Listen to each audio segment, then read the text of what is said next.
Michael Patrick Shields is on the air. Good morning, Good world. morning, Michigan. A very pleasant Friday to you. Michael Patrick Shields, heard all across the state of Michigan, and very glad to have you with us this morning.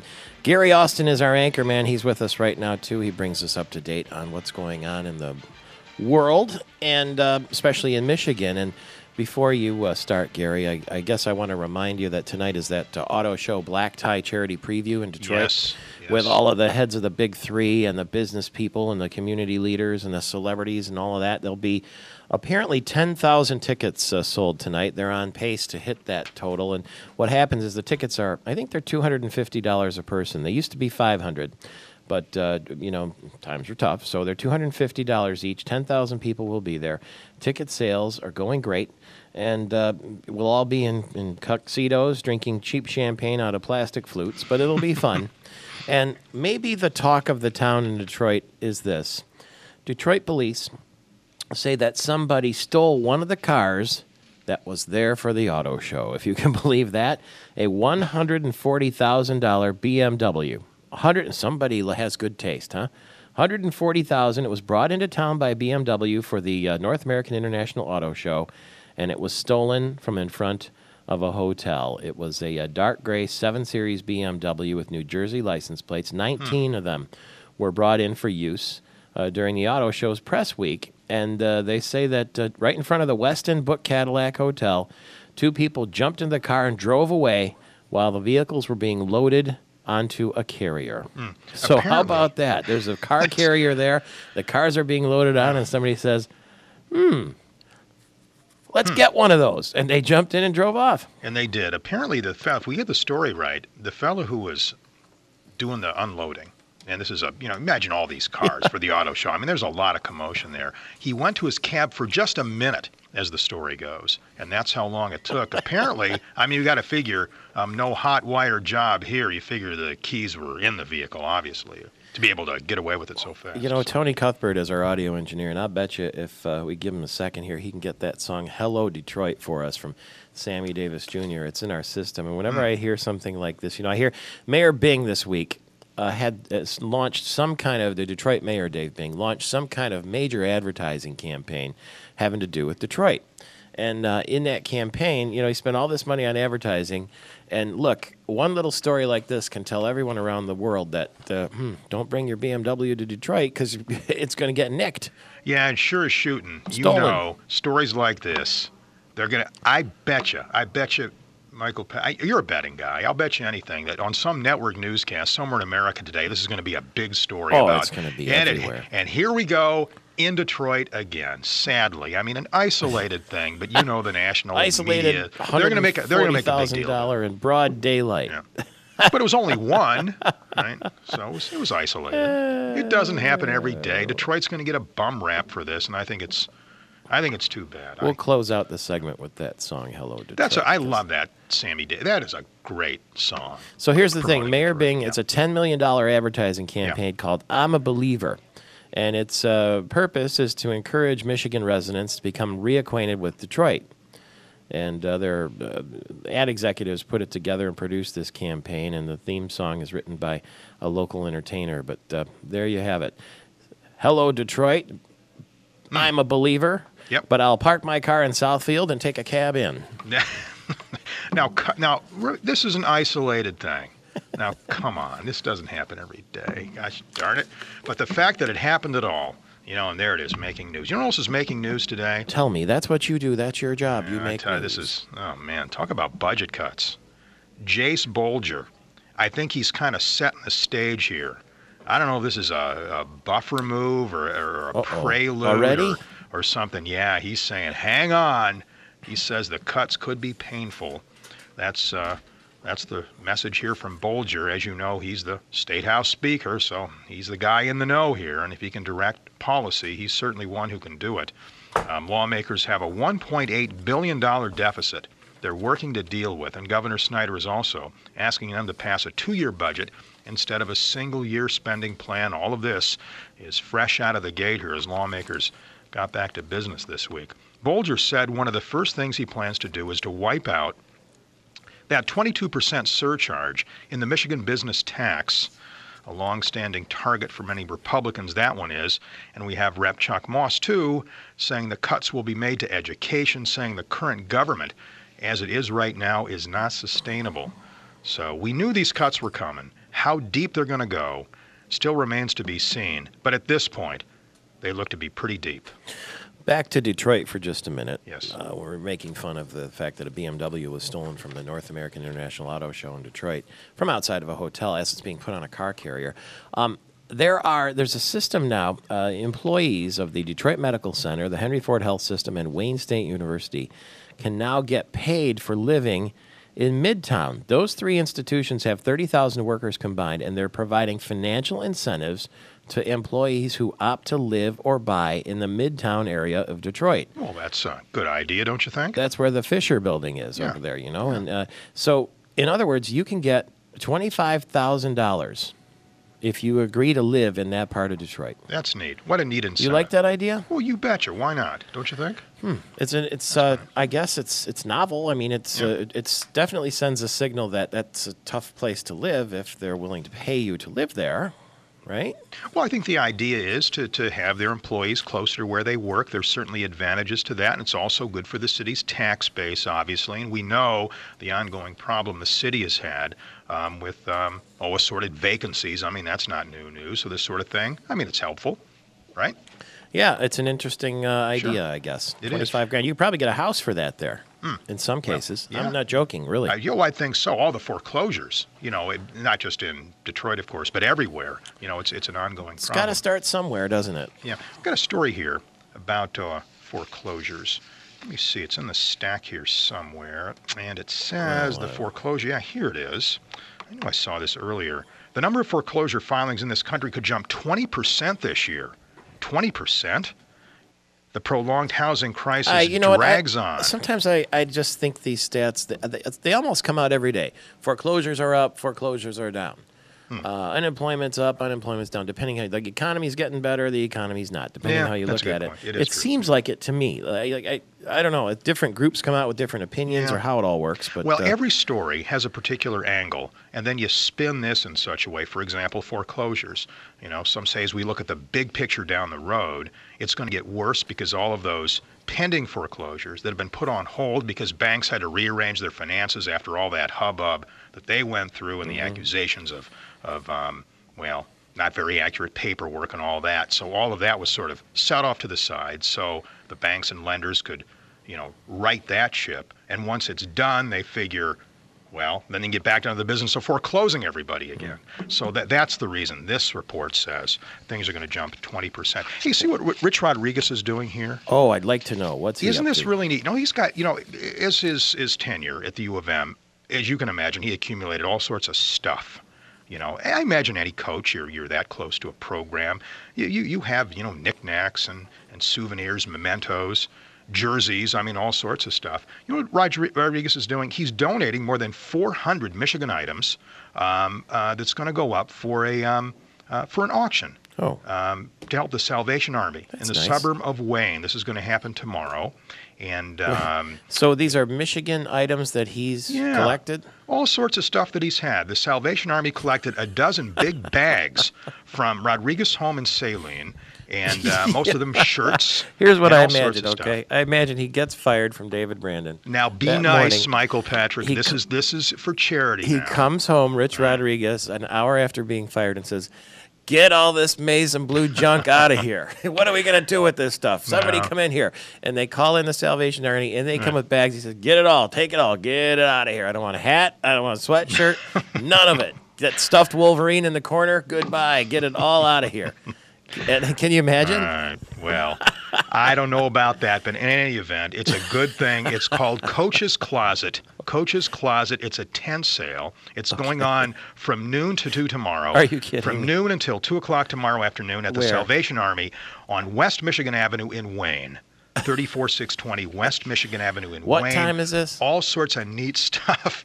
I have a feeling. I'm going to go there. Are you angling for a big old shirt? I'm You gonna could go probably- there. Well, here it is. Okay, noon to 2 tomorrow. Yeah, 'cause Salvation Army, West Michigan Avenue in Wayne. I'll be coming back from the Detroit Auto Show. Perfect. I'm going to stay overnight in the city. You can pick up some stuff and fill us in on Monday. Here's Sammy Davis. All right. A BMW stolen from the auto show. $25,000 to live there if you want. Hello, Detroit. Is the right Good morning.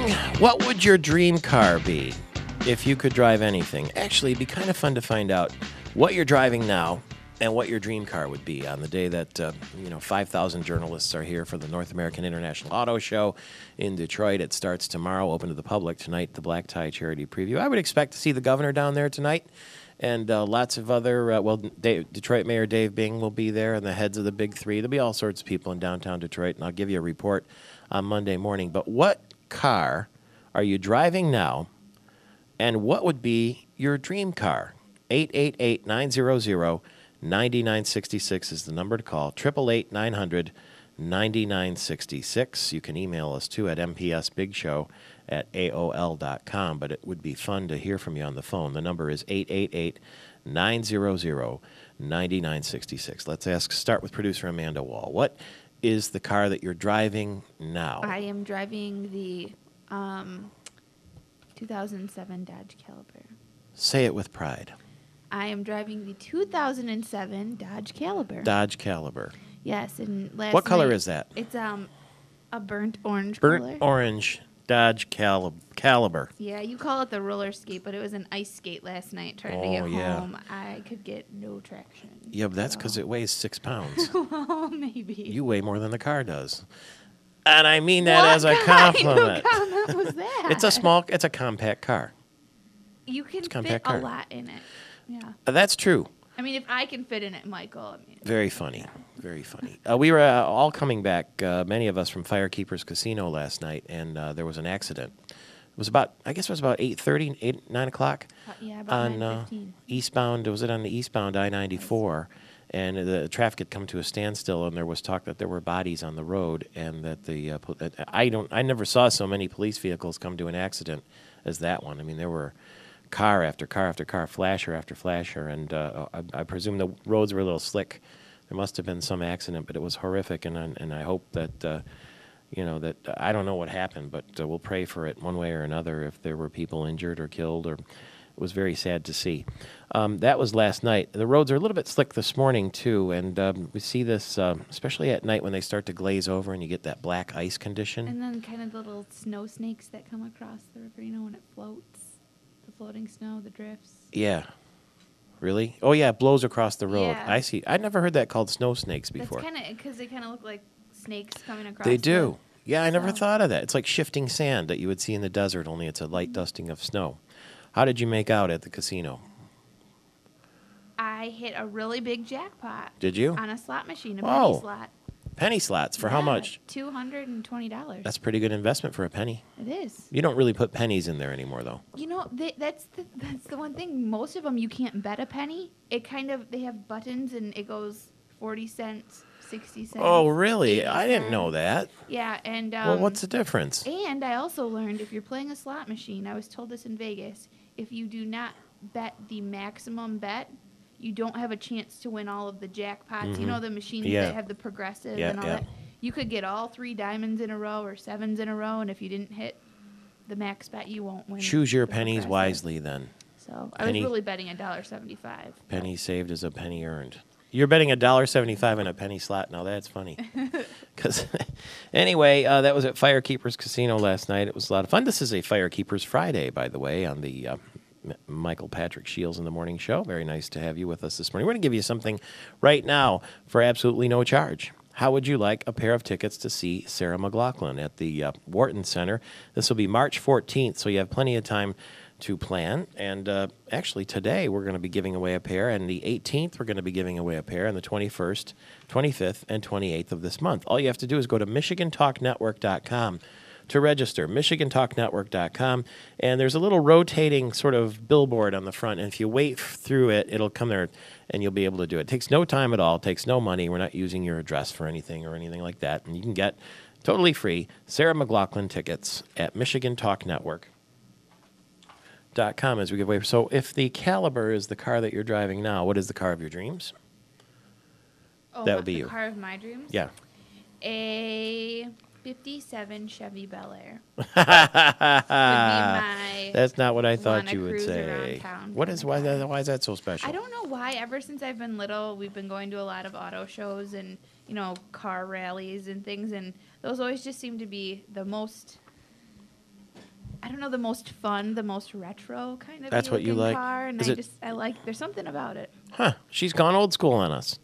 What am I driving? I'm driving for Cheryl Freeboro's Hyundai of Lansing. I'm test driving the 2010 Saturn Vue right now, and it did very well last night in that snow and ice. It's like an SUV, little SUV, and it's only got 8,500 miles on it. She is selling it right now.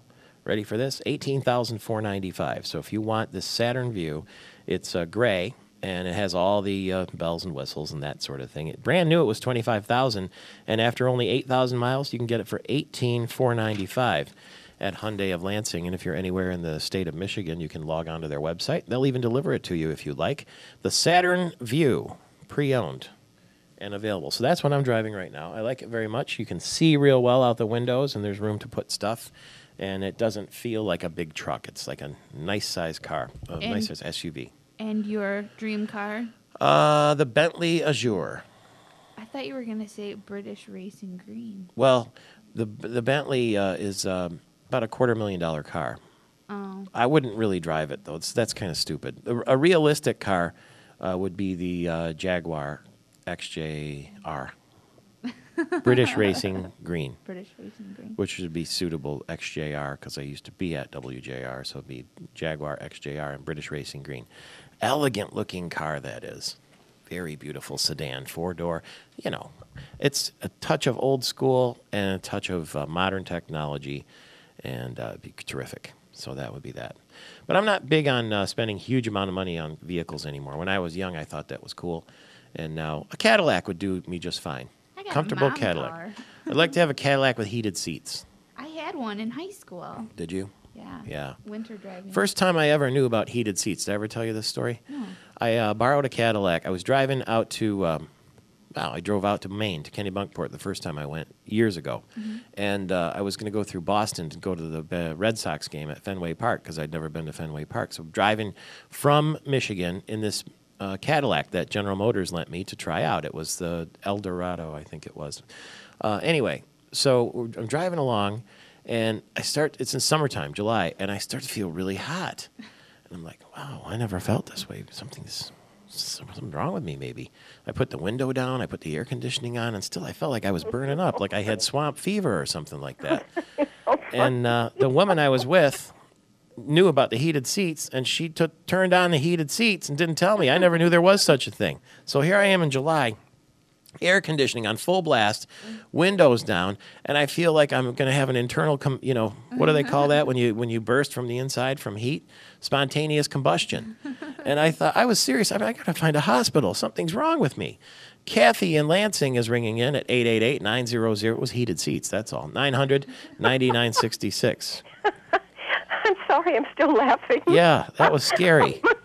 I didn't find that funny. I was sweating and everything. I'm sorry. Yeah. I'm sorry.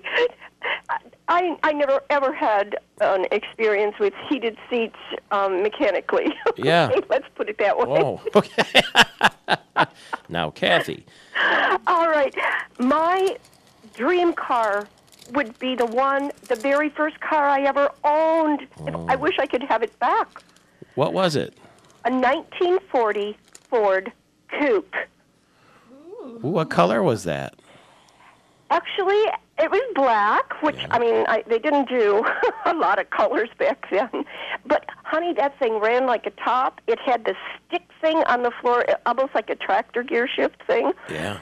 And I paid $80 for it. $80. That was a lot of money at the time. It was. But, oh, my goodness, I loved that car, and somebody still probably has it running. I hope so. I hope you run across it one day. And do you have a heated seat this morning? Only by my quilt. Thank you. That's Kathy in Lansing. She's all heated up this morning. The first car I had, since she mentioned it, was a it was light blue, sky blue Ford Granada with cloth seats. from the, I think it would have been, well, it would have been 1985. So it was from, the late 70s, early 80s, used car. Paid $600 for it, okay? And I used to drive it back and forth to Central Michigan University from the Detroit area. And the problem with this car was, what are you going to get for $500, right? So we would park it at CMU, my friend and I, and it would sit out in the snow for 2 weeks, ice cold, freezing CMU, and then we'd try to start it. It would take 20 minutes of pumping the gas and turning the thing. And once we got it started, you couldn't dare turn it off. You know what I mean? I had to get all the way back to Detroit, 3 hours or whatever it was, without letting up off, essentially letting up off the gas almost.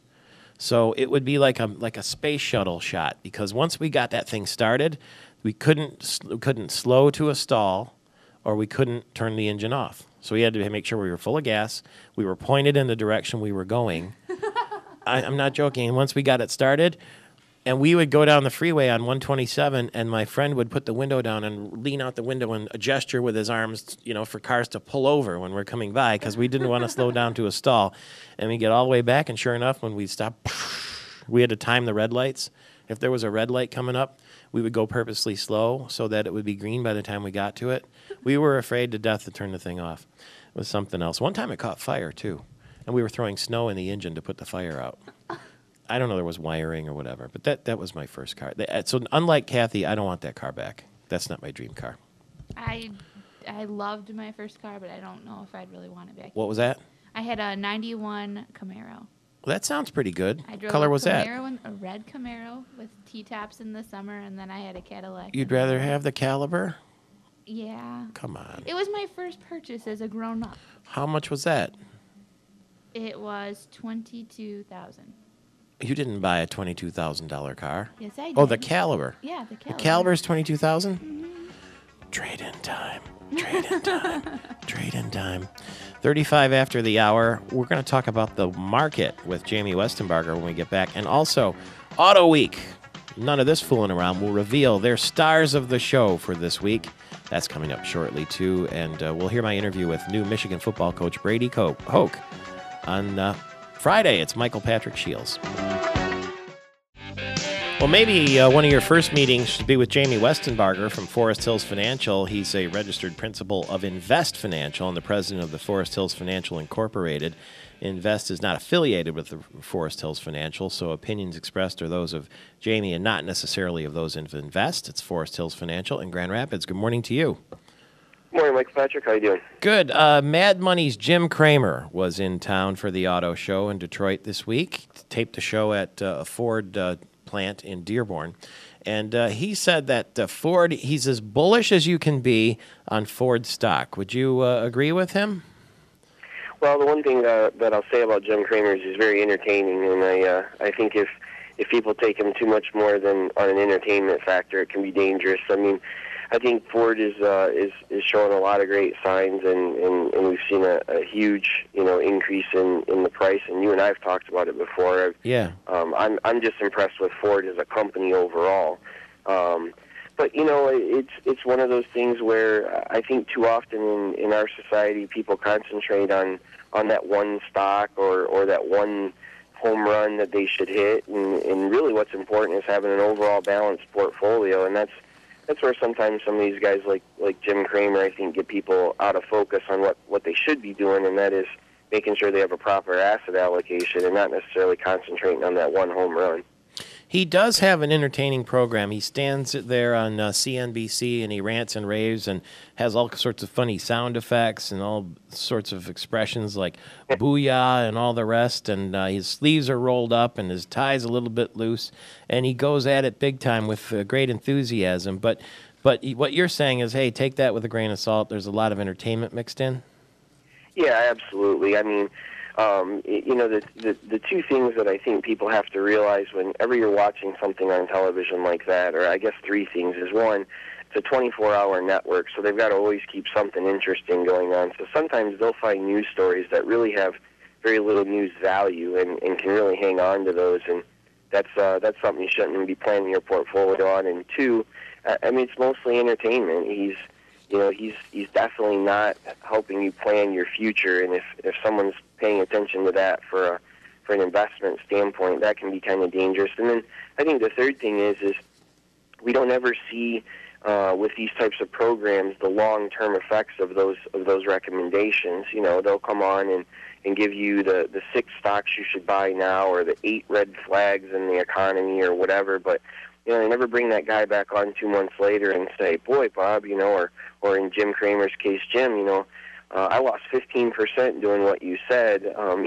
there's never any accountability of a lot of those recommendations. So I think he's entertaining. I think he's a lot of fun to watch. Maybe I can start saying "booyah" every Friday when we talk, Michael Patrick. But I think it's really important to get an independent financial advisor who can plan you a proper asset allocation. And you know, finding that one home run stock's not as important as I think a lot of the cable networks would like you to think it is. Well, let me give you a couple of his suppositions that took place when he taped the show at the Dearborn truck plant there. He says that he sees Ford overtaking General Motors in market share. Think that's possible? Well, I think it's, you know, it's definitely, anything's possible in the auto industry. I mean, when you look at just a huge shakeup that we've seen over the last decade, a lot of things that we never would have dreamed would have happened have happened. I mean, we saw General Motors nearly go out of business, and you know, I think 10 years ago, no one would have ever said that was a possibility. So, you know, it's definitely possible. Ford's doing some great stuff. GM's doing some great stuff now, and then you've got, you know, the Japanese companies had gotten a little complacent maybe, and now they're starting to get, you know, they're starting to get going too. Which, you know, I mean, I guess the great thing with that is in the long run, we're all going to get better cars. We're going to get better gas mileage. We're going to get a much higher quality product. And, you know, for a state like Michigan, it's just great to see the auto industry as a whole rebounding and really showing a lot of strength when a couple of years ago it really looked like it was going to be in bad shape heading forward altogether.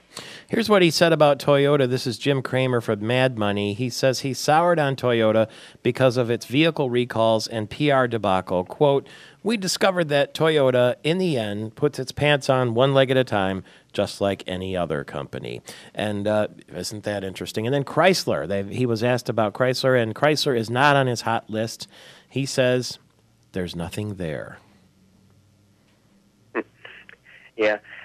I mean, you know, Chrysler of any of the auto companies out there, I think, you know, has a lot of struggles ahead of it. But they all do too. You know, that's the other thing that's dangerous about getting really hot about any particular sector or any particular stock is, you know, at any minute we can see a huge change in consumer sentiment or a huge change in how things are going to go, or we see these millions of recalls that happen to Toyota.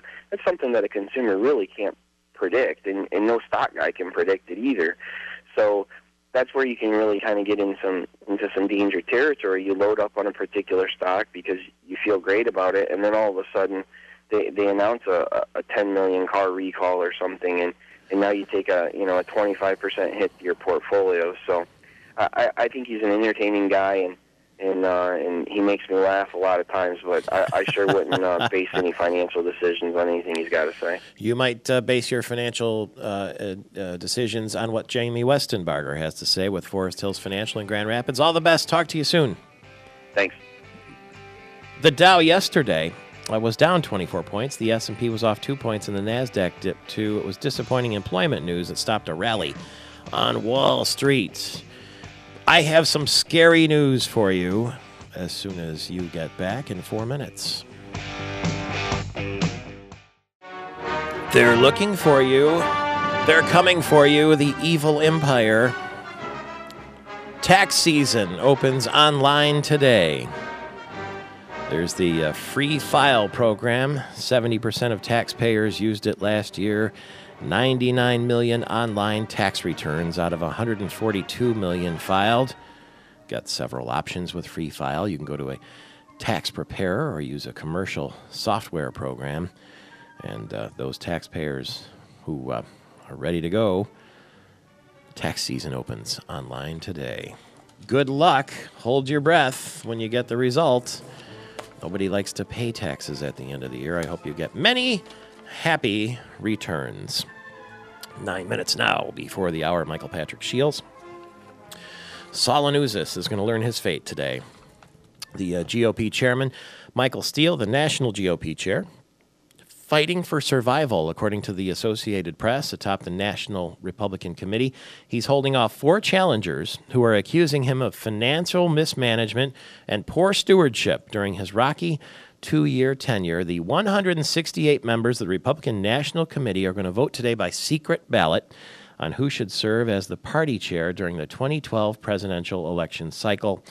85 votes are needed for victory, and Saul Lanuzzis from Michigan is one of the final 4, if you will, the former chairman of the Michigan Republican Party. He lost to Steele 2 years ago, but he's very savvy with social networking, and he says that the Republican National Committee has to be competitive on the technology front if they're going to have a chance to beat President Barack Obama. So Saul Lanuzzis from Michigan has a chance. We speak with him very regularly on the show, and we'll let you know Monday morning, one way or another, with Saul on this program, how he does. We'll either be talking Monday morning, Amanda Wall, to the new RNC chairman, or we'll be talking to Saul. It's 8 minutes before the hour. Mike, what's that? Positive thoughts, Michael Patrick. Well, We'll be talking to the RNC chairman, Saul Lanuzzis. It'd be good for Michigan, is what I'm saying. Right. It'd be good for Michigan. Wouldn't it be great if Mark Brewer were the Democrat Party chair in the nation and Saul Lanuzzis were the Republican? That'd be hilarious. The debates again. It'd be hilarious. For a whole entire, they'll come on and they'll do the debates. Yeah, that'd be fun. But Saul has the chance. Mark Brewer's not running for that job because they're going to stick with Howard Dean there, most certainly. 7 minutes now before the hour. And speaking of votes, Wes Raynal, the editor of Auto Week magazine, has been walking miles and miles and miles and miles of the show floor at Cobo Center in Detroit at the North American International Auto Show. And now Auto Week will honor the best of 2011, and Wes is here to give us the results. Good morning. How you doing? Very good. I'm excited tonight to come down to the Black Tie Charity Preview. I'm going to take all your cues and look at whatever you tell me I should see. Well, we gave out 4. We finally decided on our 4 best cars in show, and what we do is we do the best concept, the most fun, which is, which car would you want to drive around in, which would be the most fun to drive in. My staff, I'm talking about when I say you. Most significant. Now, that can be either significant to the consumer or significant to the company, like, boy, we really need this car. And then we give a best in show. All right, let's start. What do you want to start with?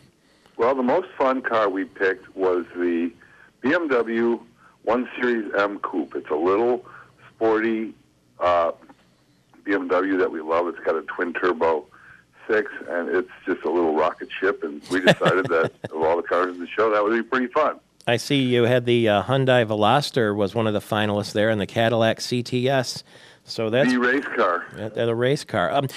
Did you see that a BMW was stolen from in front of the Book Cadillac Hotel? $140,000 car in downtown Detroit. 7 Series. That's right. I did see that. In fact, it was kind of ironic because I was at a dinner at the Book Cadillac last night, standing in the very spot where that car was. Well, luckily, I hope you took a taxi. Anyway, your car was probably safe. What was the most significant? The most significant was the Chrysler 300, and that car is key to the company's staying alive, quite frankly, between that and the Jeep Grand Cherokee. And we could have given it to the Jeep Grand Cherokee, but that car's been seen before, basically. They showed that at a couple of auto shows prior. So it wasn't new to this show. That's why it didn't get picked. But the 300 is just as critical. And between those 2 cars, they've got to be a hit, or we may be talking about something completely different in terms of Chrysler in a year. Buick Verano was also one of the finalists, the Buick compact car. What was the best concept? This is a car that doesn't exist yet, but might in the future, right? The best concept was the Ford Vertrek, which I find, it sounds like a nasal decongestant, but it is a cool concept. And the thing about that is not only is it a cool little concept, it's going to be the next Escape. And when you see the car tonight, you will be blown away. Think about it in terms of it being the next Escape, and you'll be blown away because, if you think of the Escape now, it's a boxy little SUV. Yeah. This thing is swoopy and very cool. Best in show for Auto Week magazine. Okay, I got to preface this a minute because for only the second time in our history, we gave the best in show to a car that was at the press days, but is not going to be at the public days. Oh. That's how good this car was. Oh, we'll They have took to. the car back to Germany. It's the Porsche 917 RSR.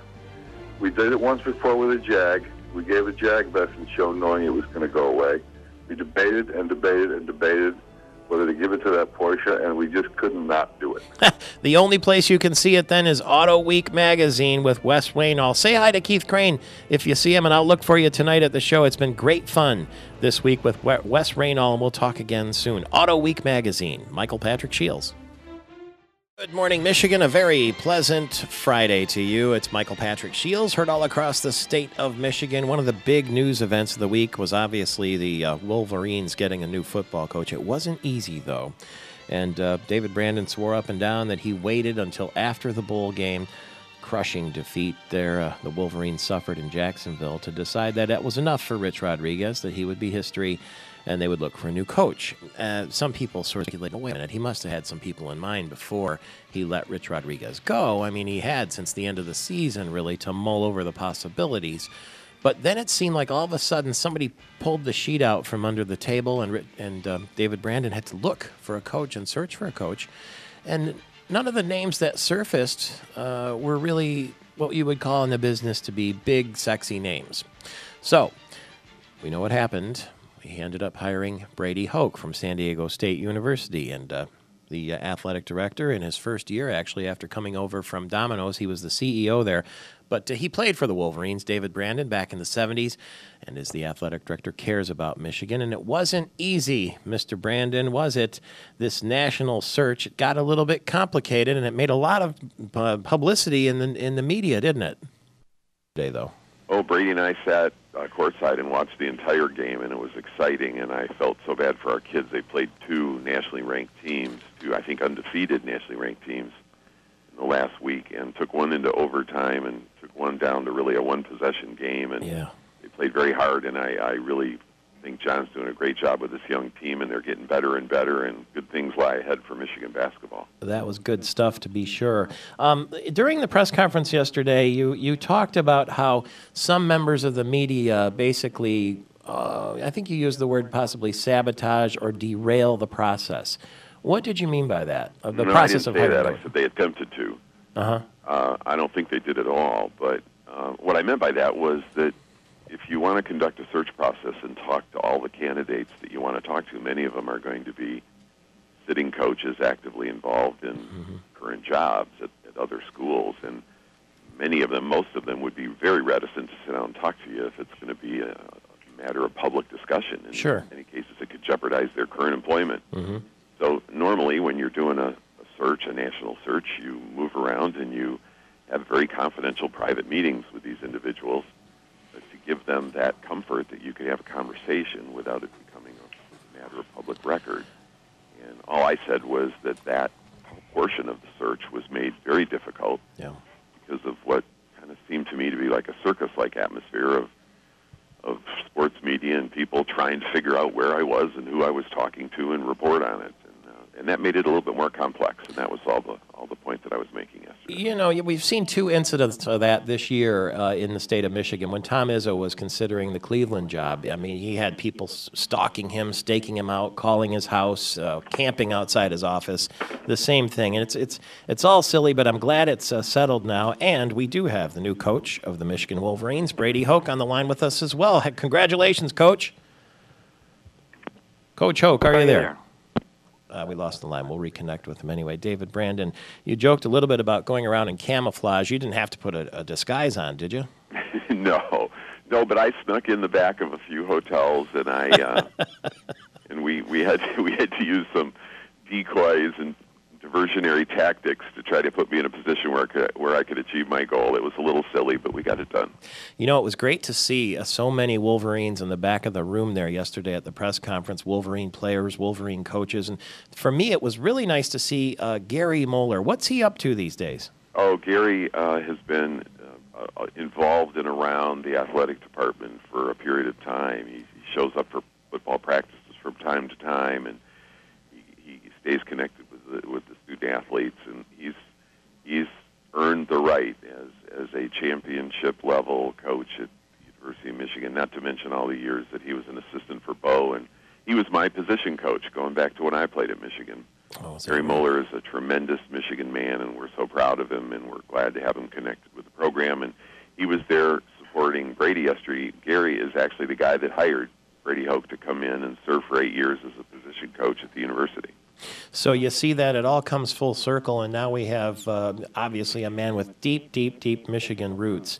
And this is a silly question too, but I mean, obviously we all want success. Nobody more than you probably quickly. And you know, there'll be a period here where it's going to be tough to win the Big Ten championship because we have 2 divisions and a Big Ten championship game. It's probably tougher than ever. And Brady Hoke, I think, is reconnected with us now. Congratulations, Coach.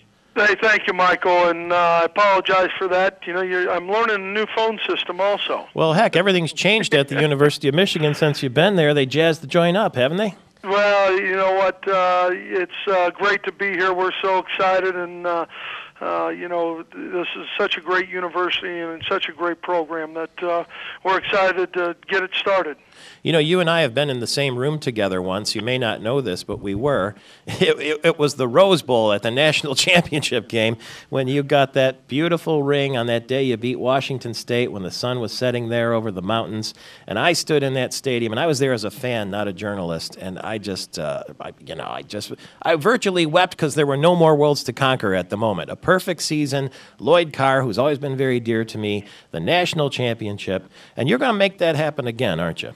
Well, you know what? We're so humbled and privileged to be here and to be part of Michigan and Michigan football, and we have high expectations, like we should, and we have high goals. So we've got some work to do, obviously, and we're heading in the right direction. And the kids here have been very receptive, and it's been a great start, but we got a long way to go.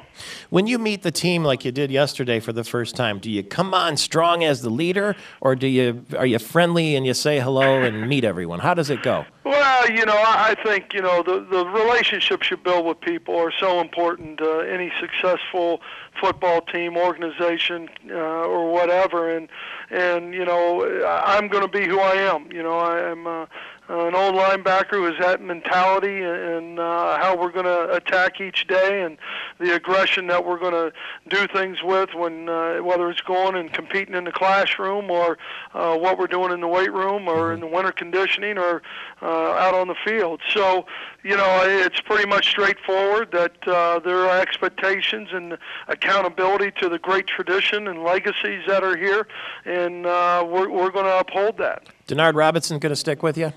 I believe so. Okay. I mean, you know, what a great young man. You know, I from afar got to watch Denard. Obviously, you don't see a whole lot of different teams play when you're in the season, but had a chance to watch him, and a terrific athlete and a great football player. But I'm so impressed with him as a person and how he just lights up a room. And I think that He wants to be a Wolverine. He wants to get that Michigan education, and we sure do want him here. That's great. Now, let me ask you, I'm going to play a little clip of David Brandon from yesterday's press conference. I want to get your reaction. Here it is. And he didn't spend as much time with a PR machine as others may, and he may not be, dressed up and polished and the Toastmaster General like other people, and I don't care.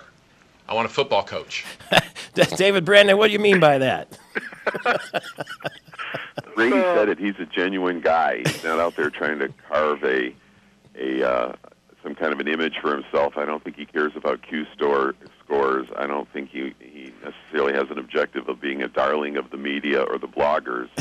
Brady wants to win. He wants to be a great football coach and lead young men and help shape their lives and help them win championships. And I love that about Brady, and it's one of the reasons I chose him. So, Coach, you're going to be on the cover of GQ or Sports Illustrated first? Well, you know what? This isn't about me. It's about Michigan, and it's about the kids who wear that winged helmet. It's about the kids in this program. It's about the past and the present and the future of Michigan football. And so, believe me, I'm very satisfied with working with these kids every day and being around them and helping teach the life lessons that are so important. That winged helmet's very stylish anyway. We know that. And Brady Hoke, last question. Do you like the new recipe for Domino's Pizza? Well, you know what? I like pizza. I can guarantee if you see me, I'm not afraid of it. I promise you that. Well, David Brand will get you set up, of course, the CEO formerly of Domino's Pizza. Welcome back to Ann Arbor. We look forward to a long, successful relationship. Thank you, Michael. Michigan Avenue in Wayne. Can you imagine? He just probably came home from getting fired and said, "Get all this maize and blue stuff out of here. Get this out of my house. Somebody come take it all away. Take the sweatshirts. Take the caps. Get that stuffed Wolverine out of the corner over there. Send it all to the Salvation Army, and you can buy it if you want it." Budget cuts are coming to the state. That's the message from the State House Speaker, Jace Bolger of Marshall. He said yesterday the cuts could be painful as they start laying the groundwork for Rick Snyder's new plan. $1.8 billion deficit they're working to erase, and the governor wants to pass a 2-year budget instead of a single-year budget. One of the first things, though, is to wipe out the 22% surcharge in the Michigan business tax. Chuck Moss of Birmingham said cuts will be made to education, and saying the current government is not sustainable. So there's your warning. Here it comes. The honeymoon may be over soon for Rick Snyder. It's Michael Patrick Shields at 18 after the hour. That is the Jeopardy theme song. You recognize it. It's been on television forever. And Jeopardy had an interesting experiment. Our world correspondent, Nikki Hale, is here. Good morning to you. Good morning. And Ken Delafleur from Blue Cross Blue Shield of Michigan, who played for the Lions, the Steelers, and the Chargers, is with us, too. Good morning to you. Hey, good morning, Michael Patrick. Now, I'm not going to put you on the spot with Jeopardy. We are going to put you on the spot with the NFL picks. But here's what I want you to know. The Jeopardy show, you remember Ken Jennings? He was the guy that won all that money. He won 74 consecutive games. Yep. And $3.3 million. I mean, he made a fortune. So what they did is they put Ken Jennings up against an IBM computer and played Jeopardy to see what would happen. Who would you think, Nikki Hale, would win? Ken Jennings or a computer? That's a tough one because I guess it depends what information you've entered into the computer. Well, it's an attempt. I'll tell you, it's 200 million pages of information. Oh my goodness! And it's an attempt to create artificial intelligence, and they want to see if it can work. I guess it would be like a giant Google sort of machine. Right. But who won, human or machine? Gosh, I've got to say I have to go for human just because. IBM. Oh. Edged out Ken Jennings in this test. Isn't that scary? Computer beats man when it comes to mental capacity. Happened right there on Jeopardy. Now, this is not computer against man. This is not the BCS. This is man against man, and today it's man against woman, because Ken Delafleur and I have a football picking contest for the NFL playoffs every year. Now, just remind me, if we can, who won last year, Ken? I believe that would be me, Michael. Okay. And the wild card weekend was last weekend, and who won that weekend? That would be me again. That would be me again. So what I've done for this weekend's playoffs is I have enlisted some help from our world correspondent, Nikki Hale, because you're always talking about football, and you play football, don't you? I play soccer.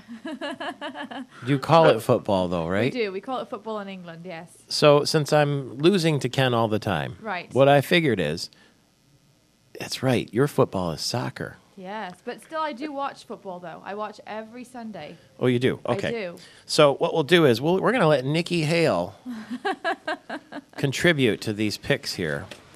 Against Ken. This may not be fair, Michael. Nikki involved here. I don't know. Yeah, but her football is soccer. You're Irish dancing with a ball. Right. Ken Delafleur's football is armored chess. It is. On the frozen tundra. All right. So here we go.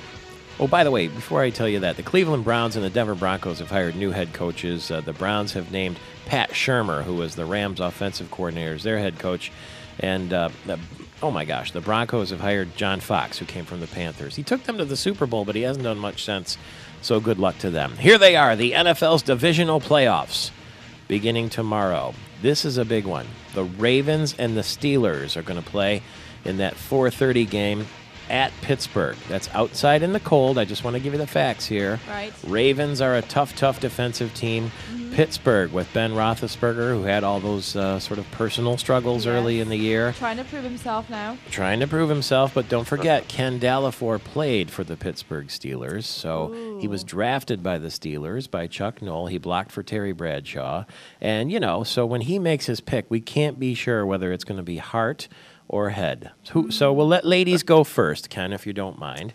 World correspondent Nikki Hale, do you like the Baltimore Ravens or the Pittsburgh Steelers? Okay, the Ravens have had quite a good season, but, however, I think the Steelers will take it just because of Ben's situation. I think they're going to try and get a positive light back on the team, and they're going to need this to do that, and they're going to really push. So I'm going to go with the Steelers. Okay, Nikki Hale says Steelers, and Ken Dallafor, what say you? You're a former Steeler. Well, Michael, I would have to agree. I can agree, right? I can pick the same team. Yes, you can. And I would agree, not for the reasons that Nikki said, not that they're trying to prove themselves. I just think they're a better football team. They're at home. They're a 3-point favorite. And the Steeler Nation is just quite a force to reckon with, as well as the good football team. I'll take the Steelers. The terrible towel and all the rest of it and all the history of the Super Bowls. But I'm going to tell you what, the Ravens are a mean, tough team, aren't they? Yes, they are. And they've got Jim Harbaugh's brother, as the head coach. And anyway, it's at Pittsburgh, so maybe the home team will advance. Okay, the Green Bay Packers, who barely made it into the playoffs, they had to beat Chicago down the stretch, and they won last week, sort of upset the Eagles out in Philadelphia. They are going to play indoors in Atlanta, thank goodness. Who would have thought you needed a dome in Atlanta, but with the snow there now, I guess you do. The Falcons. And Ken gets to go first this time as we alternate. Well, I would say that our beloved Lions beat the Packers on that stretch run that almost knocked them out of the playoffs. Yeah. But I think the Packers and Aaron Rodgers have got a little bit of confidence with a win on the road against the Eagles, and I'm taking the Packers, and they're the 3-point underdog this weekend. Nikki Hale, he's picked the Packers. See, and I have to go with an emotional response on this one because I know I had to watch every single Packers game this season because my husband had Aaron Rodgers in his fantasy football team. Oh, dear God. So if I don't say the Packers, I will go home to a upset husband, I think. This is all very civilized because you're agreeing on the picks. Well, yeah, but I had that already before. It's very English of you to do that. Okay, the Jets are going to go up against the Patriots. That's at New England. It's guaranteed to be freezing cold. The Jets are the brash, sort of trash-talking team from New York, and the Patriots are just that very almost surgical team with Tom Brady, who used to play for the University of Michigan as the quarterback, and Bill Belichick as the head coach. And, Nikki, you get to go first. Patriots or Jets? Patriots, just because I like looking at Tom Brady. Oh, you do? Do you like... High five, Amanda and I. How about that guy? He was dating, or was he married to Bridget Moynihan? I think he was dating her, that Irish actress. He was actually, yes. She's American, but of Irish descent. Gorgeous girl. Had his baby, right? Yeah. Was pregnant when She's his baby mama. Well, no, he left her while she was expecting for the Brazilian model. Gisele Bündchen. Yeah. Boy, tough. Things are tough to be the star quarterback. She makes more money than him still. So the model? Because I know Tom Brady just signed a really big contract finally for him, but I believe Gisele still brings in the big bucks. Good for him. Now, Michael Patrick, I too would think, maybe that Tom Brady's cute. He's got a lot of things going for him, and I should pick the Patriots, but I'm going to be a little controversial. I'm going to go with the foot fetish team. I'm going to take the Jets. Yeah, they have their own locker room troubles all the time. That's a real boyish sort of boys will be boys kind of trash talking tough. New York Jets for Ken Dallafor. So you're taking the Patriots? I am, yes. Okay, and now Ken, if you were on the football field and you got a chance to tackle Tom Brady, would you pull his hair?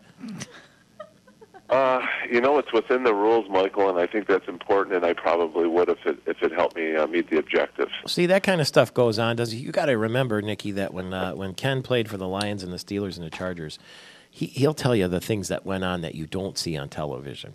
So let's say, Ken, you're in the bottom of one of those big piles. There was all kinds of nonsense that went on, right? Oh, it gets crazy on the field, the talk, the antics, and on the bottom of a pile, sometimes there's things going on, and it might be your own teammate because they can't tell who they're doing what to. So it's a bit of fun. They poke people in the eye and pull their hair and kneel in their crotch and all that stuff? Yeah, and it always hurt if you did it to yourself and by mistake, too. So. Well, I'll see you in downtown Detroit tonight for the North American International Auto Show charity preview, where we will have drink. one more pick, Michael. Chicago Seahawks. Oh, that's right. Chicago. And then now Seahawks are coming into Chicago. They're the only team that's ever gone into the playoffs with a losing record, but they surprised everybody last week and won at home. And they got to play Chicago. Chicago's had a rest. They're coming off that loss to the Packers, though, late in the season. Who picks first? I forgot already. I think it's Ken's turn. Ken's turn. Oh, I'm going to take the Bears at home, and then I would love to see a NFC Championship game with the Packers and the Bears, but I'm taking the Bears. Ooh, the rematch. Nikki Hale, the Seattle Seahawks have that new coach, Pete Carroll, who came from USC. Mm-hmm. He's kind of a jokester, lighthearted sort of guy, got nothing to lose. See, my NFL history is very short-lived compared to Ken's. I only have 7 years watching. But to be honest, I don't recall seeing the Seahawks doing extremely well. I know they've had a better time, so I'm going to go with the Bears. I'm not a big Bears fan, but okay. I'm going to go that way. Tell you what, I think the Bears are the Michigan State of the NFL. I think they are fool's gold. I think, and so goes Cutler, so goes the team. Yeah, and I wouldn't be surprised to see Seattle continue their storybook Cinderella come from behind underdog season. So I'm going to make the Jets, just for fun, Ken, the Jets and the Seahawks my upset winners for the weekend, okay? And I know I'm with you on the Jets. Now, tonight we'll be drinking cheap champagne from plastic glass flutes on the auto show floor and catching up with all the big shots and celebrities. Did you now, I want to make sure, the ladies don't like to have the same dress because this is prom night in Detroit. Mm-hmm. The tuxedo you're wearing tonight, are you wearing that light blue one again with the ruffles in the middle?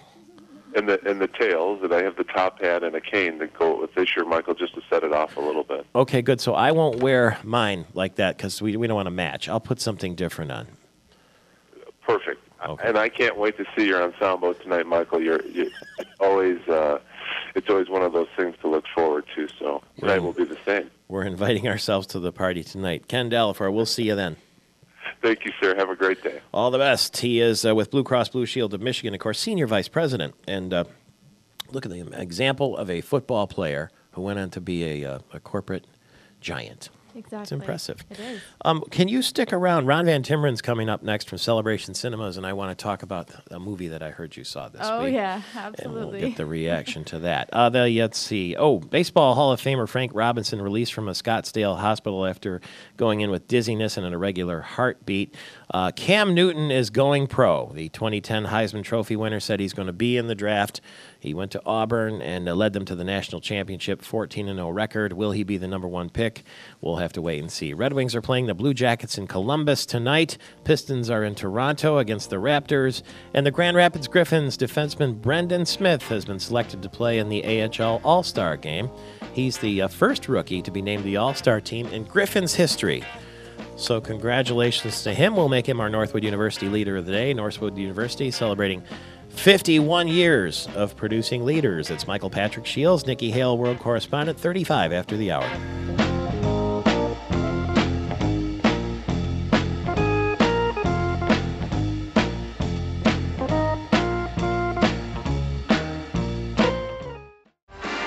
Firekeepers Friday here on the program. It's Michael Patrick Shields with you, and Nikki Hale, our world correspondent, is here.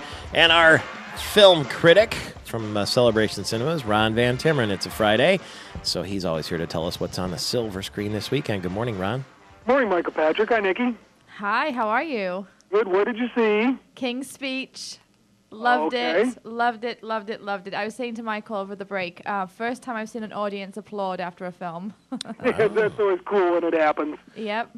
Earlier this week, I got a chance to speak to Charles Spencer, Lord Spencer, the Earl, Princess Diana's brother, is the best way you would know about it. And he was in Grand Rapids, as you probably know, and during the interview, I asked him if he had seen the King's Speech, and I wasn't being hopefully inappropriate or out of place or anything like that. But the reason that I asked him about it is because he worked in television for 10 years. He was with the Today Show at NBC. So, you know, I said from a media standpoint, that's why I'm asking. He loved it. He thought it was a terrific film.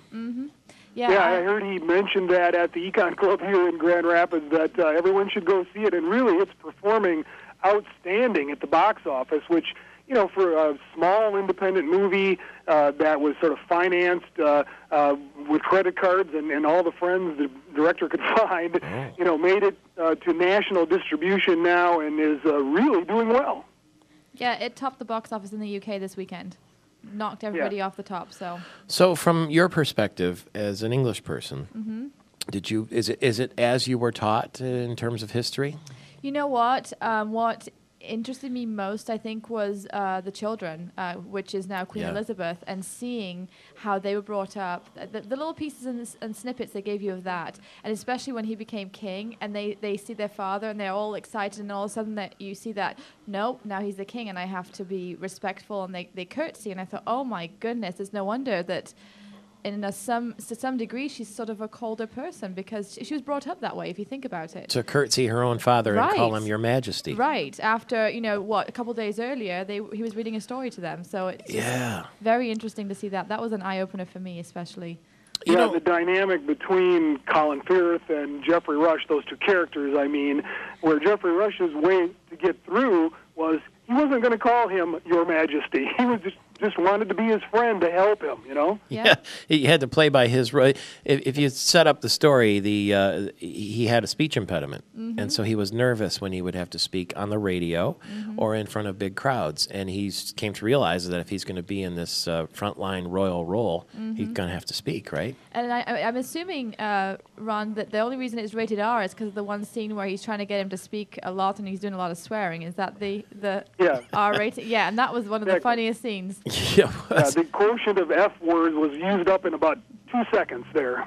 Here's what Charles Spencer, Lord Spencer, Earl of Princess Diana's brother, said to me earlier this week about the King's speech. Yes, I saw the King's speech the other day, and I thought it was excellent. I thought the two main parts, Geoffrey Rush and Colin Firth, were really good. And the story seems pretty straight to me. That's pretty much what happened, I think. Yeah, the history mixed in there with the drama, indeed. And the Helen Mirren movie, the Queen, what did you make of that picture? Oh, I thought it was entertaining, The Queen, and they used quite a lot of my eulogy in places, and so I was interested to go and see the movie. But overall, I'm not sure how historically accurate a lot of it was, but it was certainly entertaining and very well acted. Now that's pretty good. You get a movie review from Lord Spencer, or Princess Diana's brother. He loved the King's speech, and the Queen would have been a sensitive sort of movie to even ask him about, right? Because it's about the death of his sister. Right, and how that's portrayed, I'm sure, it was very different in his mind, because you've got to think that he's looking from a totally different perspective than anybody else. Well, I'm sorry, but during the funeral and during his eulogy, which I talked to him about as well, he looked ticked off. Do you agree? Yeah, I can agree with that. I think... he took Prince Charles to task right in the middle of the eulogy, I thought. Yeah, and I think he sort of could feel something coming. I think being that close and knowing how things were, rolling out, that things were getting a little out of control, he might have felt like, okay, warn, and to no avail. I think that's how he came across that way to me anyway. You like that movie, The Queen, Ron Van Timmeren?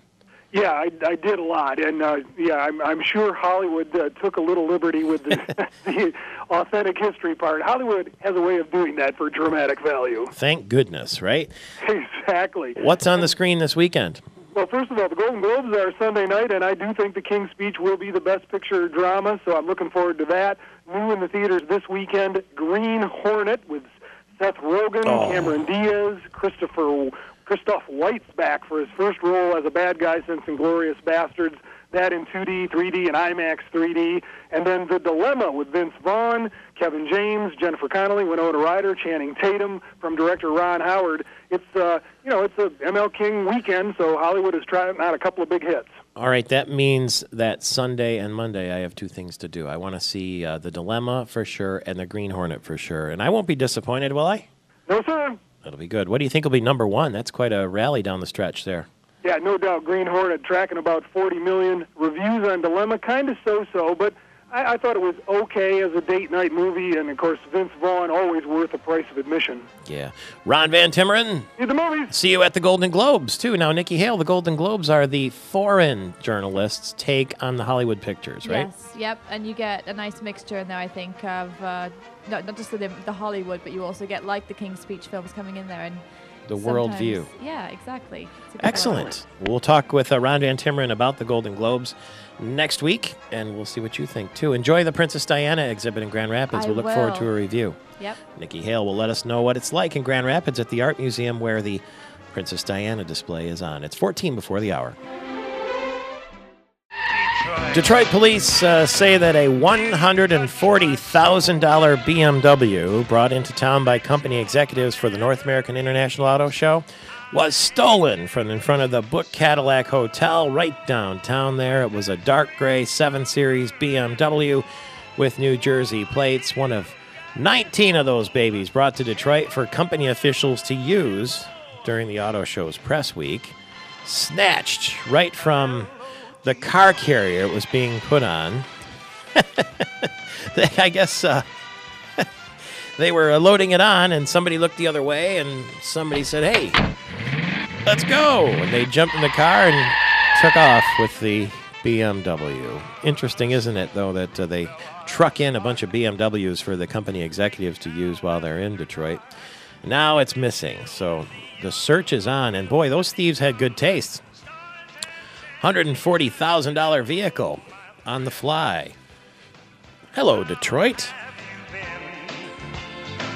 It's in the air, it's everywhere. The magical touch of you, irresistible. How irresistible will Detroit be to people who want to live in the Midtown area? There aren't too many people who want to live in the Midtown area of Detroit. So 3 institutions there, the Detroit Medical Center, the Henry Ford Health System, and Wayne State University, are going to pay people to come and live in Midtown, particularly their employees who might want to live close to work. The financial incentive, it's part of a deal called Live Midtown, will offer up to $25,000 a year if you move into the Midtown area. $25,000 over 3 years. It's $1.2 million that's been earmarked for the project. So if you go and buy a house and live in Midtown, they will give you $25,000. I think they might spread it out over 2 or 3 years. But the point of the matter is they're trying to revitalize Detroit, particularly the Midtown area. That's where the Fisher Building is. That's where the old General Motors headquarters used to be. I think the police headquarters is there now, too. But the Detroit Medical Center, Henry Ford Health System, and Wayne State University is going to pay their employees if they would live in Midtown Detroit. So you have to be paid to live in Detroit in some cases. Don't drive your $41,000 BMW there if you can help it. Tonight, the Black Tie Charity Preview, 10,000 tickets have been sold. I will be there with all of the executives, and they're expecting the Rockets, a Detroit band, will be there too.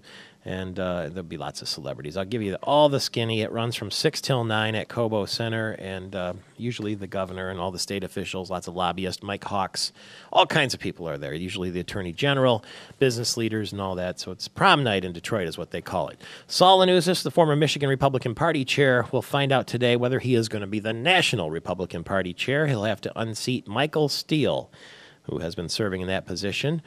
If he's going to do it, but the sort of insider election is today, and we will talk with Saul Lanusis one way or another, whether he's the National Party chair or just Saul, next week.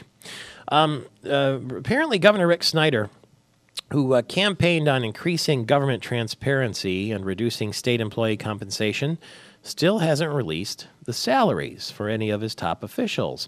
So far, only the salary of Michael Finney, who was appointed by Snyder to be the CEO of the Michigan Economic Development Corporation, has been made public, and that information didn't even come from the governor's office. He gets $250,000 a year.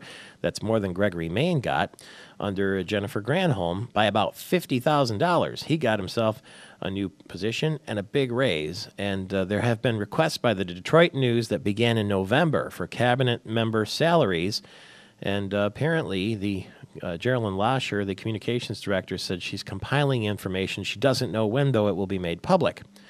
and maybe it will be soon. But the Detroit News is on the beat there, trying to figure out what everybody makes and trying to hold him to his promise of transparency. It's 5 minutes before the hour. Right now, a trial date now pending for the former Coloma school bus driver accused of driving a bus full of students while drunk.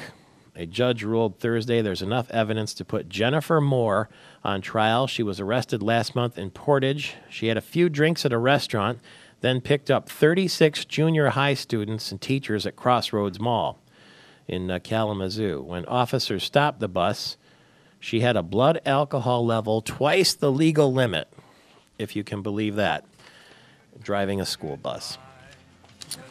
Yeah, I wouldn't. Does anything surprise you anymore? Television, thanks for being with us all this week. Radio listeners, stay right where you are. There's another hour of this. If you're in the Lansing area, it's 12:40 a.m. Everybody else, stay right where you are. TV viewers, again, so long. Goodbye, goodbye, good friends, goodbye. And tomorrow just lie to